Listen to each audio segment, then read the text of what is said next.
कोल्हापूरच्या प्रादेशिक परिवहन कार्यालयात गेले महिनाभर ऑनलाईन प्रक्रिया ठप्प झाली आहे। त्यामुळे वाहन हस्तांतर, वाहनावर कर्जाची नोंदणी, डुप्लिकेट आरसी यासह विविध कामं रखडली आहेत। याबाबत कोल्हापूर जिल्हा ऑटो रिक्षा कृती समितीच्या शिष्टमंडळानं उपप्रादेशिक परिवहन अधिकारी मनोज ओतारी यांना निवेदन दिलं। 1 सप्टेंबरपर्यंत यावर उपाययोजना झाली नाही तर तीव्र आंदोलनाचा इशारा देण्यात आलाय।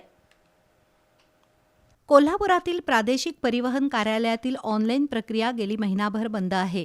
त्यामुळे शेकडो वाहनधारकांची कामं रखडली आहेत। परिणामी त्यांना दंडात्मक कारवाईला सामोरं जावं लागतंय।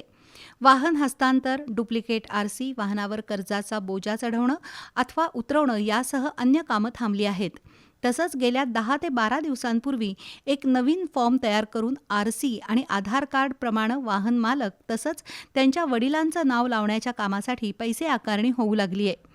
तसंच परिवहन आयुक्त राजेश नार्वेकर यांनी ऑनलाईन सिस्टीम अपडेट होईपर्यंत सर्व प्रकारची कामं ऑफलाईन पद्धतीनं करण्याचे आदेश दिले आहेत। त्याची तात्काळ कार्यवाही होऊन प्रलंबित कामं मार्गी लावावीत या मागणीसाठी आज कोल्हापूर जिल्हा ऑटो रिक्षा कृती समितीच्या वतीनं उपप्रादेशिक परिवहन अधिकारी मनोज ओतारी यांना निवेदन देण्यात आलं। येत्या 1 सप्टेंबरपर्यंत ऑनलाईन प्रक्रिया सुरळीत झाली नाही तर कार्यालयाला टाळं ठोकण्याचा इशारा कोल्हापूर जिल्हा ऑटो रिक्षा कृती समितीनं दिला आहे।